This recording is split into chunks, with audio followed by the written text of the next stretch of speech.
Tervisi jälle omala kalabaasist.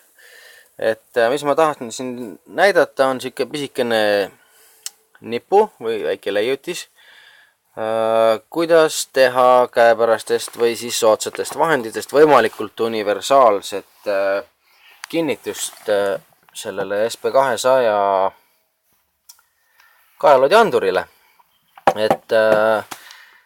Et kuna mul on erinevad paadid ja mul ei meeldi paadi sisse auke puurida, siis mõtlesin sellise asja välja, et mul oli üks Lowrance'i iminapki kinnitus.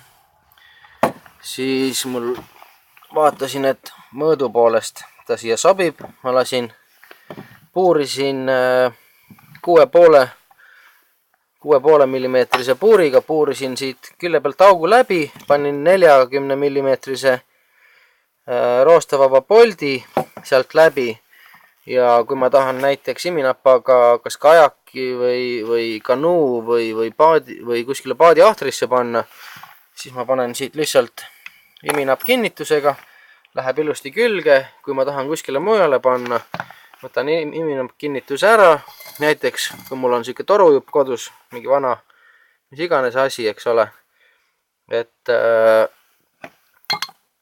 puurin siit kaugu läbi ja keeran selle kinni ja siis panen selle kuidas iganes tahan ise või kuidas mulle sobib. Või siis, kui mul sellist toru ei ole, võtan puukaika ja lasen selle kasvõi puukaika külge.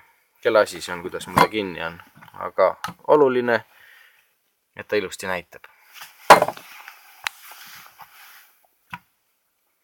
Ja siis nöör, et kuhugile kinni siduda, et siis ei ole karta, et propellerisse jookseb, kui näiteks peaks ahtripeeglist iminapaga lahti tulema.